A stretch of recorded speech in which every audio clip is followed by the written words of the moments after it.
വാക്കിൽ മാത്രം അവനോടൊപ്പം നടക്കാൻ പഠിച്ചിട്ടില്ല, പ്രവൃത്തികളിൽ കർത്താവിനെ കൈവിട്ടിട്ട് നമ്മൾ നമ്മുടെ സ്വന്തം വഴികൾ തിരഞ്ഞെടുത്തത് കൊണ്ടാണ് നമ്മൾ ഇന്ന് ഇത്രയേറെ അസ്വസ്ഥതയും ആകുലതയുടെയും മനുഷ്യരായിട്ട് മാറിയിരിക്കുന്നത്. നമ്മുടെ കാലഘട്ടത്തിൻ്റെ ഏറ്റവും വലിയ പ്രത്യേകത അതാണ്.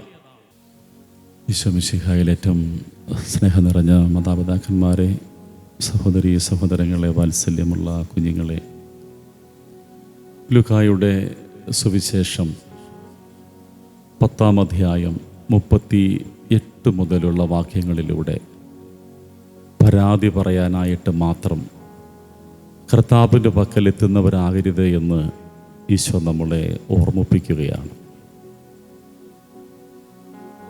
ഈ വചനഭാഗത്തിൻ്റെ പശ്ചാത്തലമായിട്ട് മാറുന്നത് ഈശോ മർത്തായുടെ ഭവനത്തിൽ വരുന്നതാണ്. സുവിശേഷം വായിക്കുന്ന ഏതൊരാൾക്കും അറിയാം, ഈശോ ചിലപ്പോഴെങ്കിലും കടന്നുപോയൊരു ഭവനമാണ് മർത്തായുടെ ഭവനം. അങ്ങനെയായി ഒരു യാത്രയിൽ ഈശോ ആ ഭവനത്തിൽ പ്രവേശിക്കുകയാണ്.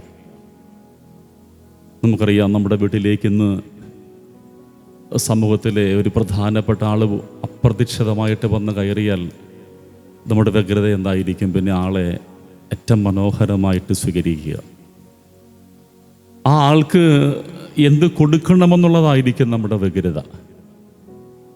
പലപ്പോഴും ആ ആളിന് നമ്മളോട് എന്ത് പറയാനുണ്ടെന്നുള്ളത് കേൾക്കാൻ നമുക്ക് മനസ്സ് കാണില്ല. കാരണം നമ്മുടെ വ്യഗ്രത ഏതാണ്? നമ്മുടെ ഭവനത്തിലെത്തി ഇനി ആൾക്ക് ഏറ്റവും നല്ലത് കൊടുത്തു വിടണം. ഇവിടെയും അതാണ് സംഭവിക്കുന്നത്. മർത്തായ്ക്ക് ഒറ്റ ചിന്തയുള്ള ഈശോയ്ക്ക് നല്ല വിരുന്ന് കൊടുത്തു വിടണം. ആ വീട്ടിൽ 2 വിരുന്നൊരുക്കപ്പെടുന്നുണ്ട്. ഒന്ന് ഈശോ കൊടുക്കുന്ന വിരുന്ന്, അത് വചനത്തിൻ്റെ വിരുന്നാണ്. അവനാകുന്ന വിരുന്ന് കർത്താവ് വിളമ്പുകയാണ്, അവൻ വചനം പഠിപ്പിക്കുകയാണ്. ആ വചന വിരുന്നിൻ്റെ താഴെ ഒരാൾ ഇരിപ്പുണ്ടത് മറിയമാണ്. അവൾ വളരെ സ്വസ്ഥമായിരുന്നു കൊണ്ട് ആ വചന വിരുന്നിൽ പങ്കെടുക്കുകയാണ്. മർത്തായ്ക്കാകട്ടെ മേശപ്പുറത്ത് വിളമ്പേണ്ട വിരുന്നാണ് പ്രധാനം. അതുകൊണ്ട് അവൾ കർത്താവിൻ്റെ പക്കലെത്തിയിട്ട് പരാതി പറയുകയാണ്, നീ കാണുന്നില്ലേ? വളരെ വ്യക്തതയോട് ചോദിക്കുകയാണ്, ഈശോയെ നീ കാണുന്നില്ലതേ, ഇവൾ നിൻ്റെ കാലിൻ്റെ ചോട്ടിരിക്കുകയാണ്, ഞാൻ അടുക്കളയിൽ നടന്ന് എല്ലാ പണിയും ചെയ്യുകയാണ്, നീ ഇതൊന്നും കാണുന്നില്ലേ? ഈശോ മറുപടി കൊടുക്കുന്നത് എന്താണ്? മറിയം നല്ല ഭാഗം തിരഞ്ഞെടുത്തു. ഈ നല്ല ഭാഗം തിരഞ്ഞെടുക്കുന്നില്ലെങ്കിൽ ദൈവത്തോടൊപ്പം നടക്കുന്നു എന്ന് പറയുന്ന നമ്മുടെയൊക്കെ ജീവിതത്തിൽ നമ്മളെ ഒരു ദുരന്തമെന്ന് പറയുന്നതിന് നമ്മളെ ഭരിക്കുന്നത് 2 കാര്യങ്ങളാകും. ഒന്ന്, നമ്മളൊക്കെ ഉത്കണ്ഠയുടെ മനുഷ്യരായിട്ട് മാറും. 2, നമ്മളൊക്കെ അസ്വസ്ഥരായിട്ട് മാറും.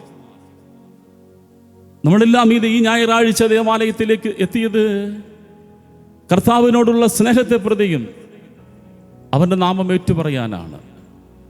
പക്ഷേ നമ്മുടെയൊക്കെ ജീവിതത്തിൽ ആത്യന്തികമായിട്ട് നമ്മൾ എത്രമാത്രം അസ്വസ്ഥരും ഉത്കണ്ഠാകുലരുമാണ്.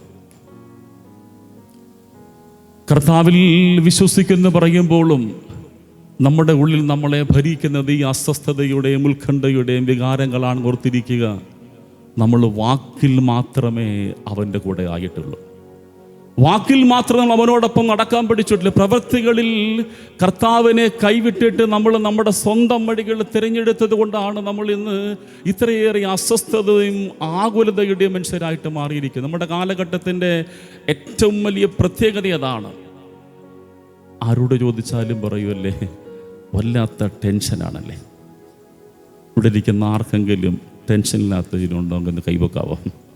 എനിക്കൊരു ടെൻഷനും ഇല്ല, ഞാൻ വളരെ ഹാപ്പിയാണ്.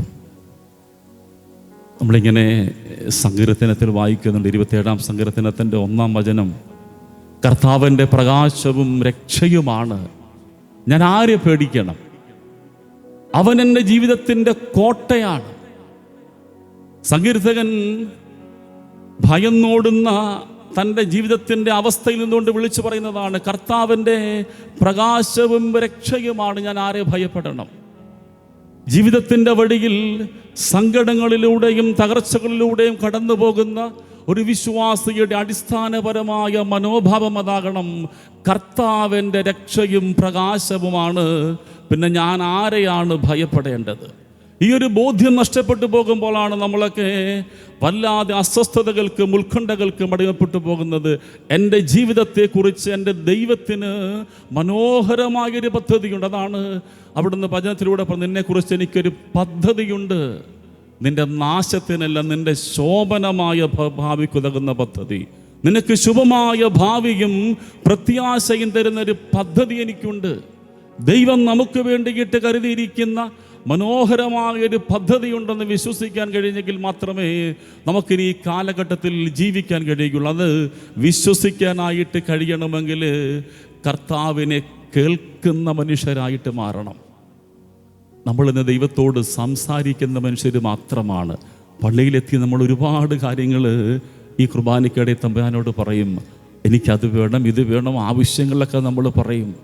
നമ്മൾ പറഞ്ഞിട്ട് എഴുന്നേറ്റ് പോവുകയാണ്. എന്നാൽ ഈ കാര്യങ്ങളോടൊക്കെ കർത്താവിനെന്തോ ഒരു മറുപടി പറയാനായിട്ടുണ്ട്. എന്നെങ്കിലും നമ്മളത് കേട്ടിട്ടുണ്ടോ?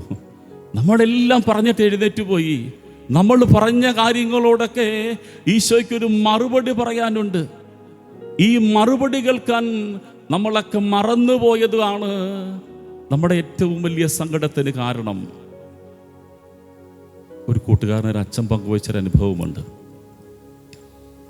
അച്ഛനൊരു ട്രാൻസ്ഫർ ആയപ്പോൾ അല്പം പ്രശ്നമുള്ളൊരു പള്ളിയിലേക്ക് പറഞ്ഞു വിട്ടു. അച്ഛൻ മെത്രാൻ്റെ ആശീർവാദമൊക്കെ വാങ്ങി പ്രത്യാശയോടുകൂടെ തന്നെ അവിടെ ചെന്ന് ചാർജ് എടുത്തു. അച്ഛൻ എല്ലാ ദിവസവും സമയം കിട്ടുമ്പോഴൊക്കെ പള്ളിയിൽ പോയിരുന്നിങ്ങനെ പ്രാർത്ഥിക്കും. വിശുദ്ധ കുർബാന എഴുന്നള്ളിച്ച് വെച്ച് തന്നെ അച്ഛൻ ഇങ്ങനെ പ്രാർത്ഥിക്കും. അച്ഛൻ ഓരോ ദിവസവും തൻ്റെ സങ്കടങ്ങളെല്ലാം ഈശോയോട് ഇങ്ങനെ പറയും. അങ്ങനെ 1-2 മാസം കഴിഞ്ഞു. അച്ഛൻ ഇത്രയും തീക്ഷണമായിട്ട് പ്രാർത്ഥിക്കുന്നു, പക്ഷെ ഒരു മാറ്റം വരുന്നില്ല. അവിടുത്തെ പ്രശ്നങ്ങൾ അങ്ങനെ തന്നെ ഇരിക്കുക. ഒരു ദിവസം സന്ധ്യയിൽ അച്ഛൻ കുർബാന എടുത്ത് മാറ്റി വെച്ചിട്ട് മുറിയിലേക്ക് പോകുമ്പോൾ ആ കുർബാന കയ്യിൽ പിടിച്ചുകൊണ്ട് ഈശോയോട് പറഞ്ഞു, ഇനി നിന്നോട് ഞാൻ ഒരു കാര്യവും പറയില്ല. ഈ ഇടവകയിലെ ഒരു കാര്യവും ഞാൻ നിന്നോട് പറയത്തില്ല. 2 മാസമായിട്ട് ഞാൻ എൻ്റെ സങ്കടമൊക്കെ പറയും. ഒരു പ്രശ്നത്തിന് ഒരു മാറ്റം ഉണ്ടാകുന്നില്ല. നിന്നോടുള്ള പറച്ചിലൊക്കെ നിർത്തി എന്ന് പറഞ്ഞ അച്ഛൻ വിശുദ്ധ കുർബാന സഖറായിൽ തിരിച്ചു വെച്ചിട്ട് മുറിയിൽ പോയി. പിറ്റേന്ന് മുതലും അച്ഛൻ പള്ളി പ്രാർത്ഥിക്കാൻ പറഞ്ഞ് നിർത്തിയില്ല. അച്ഛൻ പള്ളി വരും. ഇടവകലൊരു കാര്യവും ഈശോയോട് പറയില്ല. അച്ഛൻ വാശിയായി, നിന്നോടൊരു കാര്യവും ഞാൻ പറയത്തില്ല, കാരണം പറഞ്ഞാൽ നീ ഒന്നും കേൾക്കുന്നില്ല, അനുസരിക്കുന്നില്ല. നിന്നോടുള്ള പറച്ചിലൊക്കെ നിർത്തി. അച്ഛൻ അവിടെ പോയിരിക്കും. കുറച്ച് കഴിയുമ്പോൾ എഴുന്നേറ്റ് പോകും. ഇങ്ങനെ 1-2 ആഴ്ചകൾ അങ്ങനെ പോയി. ഒരു ദിവസം വൈകുന്നേരം അച്ഛൻ്റെ അടുത്ത ഇടവകയിലെ ഒരു മനുഷ്യൻ വന്നു. സംസാരിച്ചിരിക്കുമ്പോൾ അച്ഛനോട് ആ ചേട്ടൻ പറയുന്നുണ്ട്, അച്ഛാ, ഒരാഴ്ചയായിട്ട് ഞാൻ അച്ഛൻ്റെ മുഖത്ത് നോക്കുന്നുണ്ട്. അച്ഛൻ്റെ മുഖത്ത് ഭയങ്കര ഒരു സന്തോഷമാണ്, ഭയങ്കര ഒരു ശാന്തതയാണ്. അച്ഛനെ ഇതുവരെ കണ്ടതുപോലെ അച്ഛൻ ഭയങ്കര ശാന്തനായിട്ട്, വളരെ അച്ഛൻ്റെ മുഖത്തോട് നോക്കിയൊരു ഗ്രേസൊക്കെ ഉണ്ട് അച്ഛൻ എന്ന് പറഞ്ഞു. അച്ഛൻ സത്യത്തിൽ അസ്വസ്ഥത നല്ലാണ്ടെണ്ണം പറയണമെന്നുണ്ട്. കാരണം ഒരു കാര്യവും അറിയില്ല. കർത്താവിനോട് പോലും പറയാതായപ്പോൾ അച്ഛൻ്റെ മുഖത്ത് ഭയങ്കര ശാന്തതയാണ്. എന്നിട്ട് ചേട്ടൻ അദ്ദേഹത്തിൻ്റെ ഭാഗത്തുണ്ടായ തെറ്റുകളൊക്കെ ഒന്ന് ഏറ്റുപറഞ്ഞ് അദ്ദേഹവും ആ ഇടവകയിലെ പ്രശ്നത്തിൻ്റെ ഒരു ഭാഗമായിരുന്നു. അദ്ദേഹം കുമ്പസാരിച്ചെഴുന്നേറ്റ് പോവുകയാണ്. പിന്നീട് ചില ദിവസങ്ങളിലൊക്കെ ഇങ്ങനെ സംഭവിക്കുന്നുണ്ട്. അച്ഛൻ പിന്നീട് പള്ളിയിൽ വന്നിരിക്കുമ്പോൾ അച്ഛൻ തിരിച്ചറിയുന്ന ഒരു കാര്യമുണ്ട്. അച്ഛൻ ശാന്തനാകാൻ പഠിച്ചപ്പോൾ ദൈവം അച്ഛൻ്റെ കാര്യത്തിൽ ഇടപെടാൻ തുടങ്ങി. എന്നോടിത് സംസാരിക്കുമ്പോൾ അച്ഛൻ ഇങ്ങനെ പറഞ്ഞ് അവസാനിപ്പിക്കുകയാണ്, എൻ്റെ അച്ഛാ, ഞാൻ ദൈവത്തെ കേൾക്കാൻ തുടങ്ങിയപ്പോൾ ദൈവം എൻ്റെ പ്രശ്നങ്ങളൊക്കെ ഏറ്റെടുത്തു. ഞാൻ ഈശോയെ കേൾക്കാൻ തുടങ്ങിയപ്പോൾ എൻ്റെ പ്രശ്നങ്ങളൊക്കെ അത് ഈശോയുടെ പ്രശ്നങ്ങളായിട്ട് മാറി. കഴിഞ്ഞ 2 ആഴ്ച മുൻപ് വരെയും ഇതെൻ്റെ പ്രശ്നങ്ങളായിരുന്നു. ഞാനാണ് പ്രതിവിധികൾ തേടിയത്. അവിടെ ഞാൻ പരാജയപ്പെട്ടു പോയി. ഞാൻ ശാന്തനായപ്പോൾ തമ്പുരാൻ എനിക്ക് വേണ്ടിയിട്ട് ഇടപെട്ടു. അതാണ് വചനം പറയുന്നത്, ശാന്തമാവുക, ഞാൻ ദൈവമാണെന്നറിയുക. ശാന്തമാവുക, ഞാൻ ദൈവമാണെന്ന് അറിയുക. നമുക്ക് പരിശുദ്ധ കുർബാന അർപ്പിക്കുമ്പോൾ ഒന്ന് പ്രാർത്ഥിക്കാം. ഒന്നിനും വേണ്ടിയിട്ടല്ല, തമ്പുരാനെ നിന്നെ ഒന്ന് കേൾക്കാനായിട്ട്. എൻ്റെ പ്രശ്നങ്ങളോടും എൻ്റെ പ്രതിസന്ധികളോടും നിനക്ക് പറയാനുള്ളത് എന്താണെന്ന് കേൾക്കാൻ. മറിയത്തെപ്പോലെ നിൻ്റെ കാൽച്ചുവട്ടിലിരുന്നു കൊണ്ട് നല്ല ഭാഗം തിരഞ്ഞെടുക്കുവാൻ എന്നെ ഒരുക്കണമേ. നമുക്ക് വലിയ പ്രാർത്ഥിക്കാം. ദൈവം നമ്മെ സമൃദ്ധമായി അനുഗ്രഹിക്കട്ടെ. ആമേൻ.